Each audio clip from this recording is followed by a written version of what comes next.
ഷഫീദ്, ഇന്നലെ നടന്ന വാദം നമ്മുടെ മുൻപിലുണ്ട്. ഇന്ന് രാവിലെയും കോടതിയിൽ വാദം നടന്നു. ഈ പ്രതിഭാഗം അധികമായി എന്തൊക്കെ കാര്യങ്ങൾ ഇന്ന് കോടതിയെ അറിയിക്കാൻ ശ്രമിച്ചു ഷഫീദ്?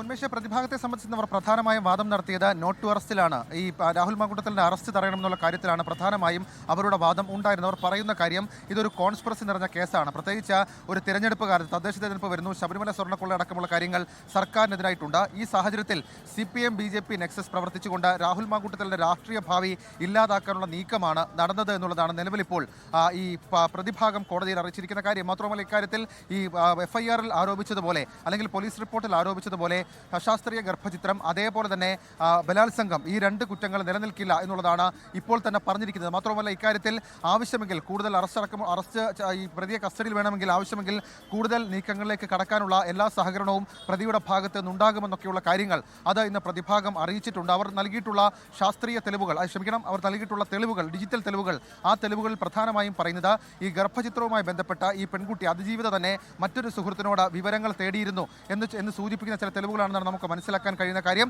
ഏതായാലും അതടക്കമുള്ള അവരുടെ ഭാഗത്തു നിന്നുള്ള ചില കാര്യങ്ങൾ അവർ ഹാജരാക്കിയിട്ടുണ്ട്. പക്ഷേ പ്രോസിക്യൂഷൻ അപ്പോഴും പറയുന്നത് ഇതൊരു സ്പെഷ്യൽ കേസാണ്, അസ്വാഭാവികമായിട്ടുള്ള കേസാണ്. പ്രത്യേകിച്ച് ഈ പ്രതിക്കെതിരെ മറ്റു ചില പരാതികൾ കൂടി ഉയർന്നു വരുന്നുണ്ട്. സമാന സ്വഭാവത്തിലുള്ള പരാതികളാണ് ഉയരുന്നത്. അതുകൊണ്ട് തന്നെ ഇയാൾ ഒരു ഹാബിച്വൽ ഒഫൻഡർ ആണെന്നൊക്കെയുള്ള കാര്യങ്ങൾ കോടതി പരിഗണിക്കണം. ഇനിയും കൂടുതൽ കേസുകൾ വന്നേക്കാം. ആ സാഹചര്യത്തിൽ പ്രതിയെ അറസ്റ്റ് ചെയ്യുന്നത് വഴി സമൂഹത്തിൽ ഒരു നല്ല സന്ദേശം അക്കാര്യത്തിൽ നൽകും.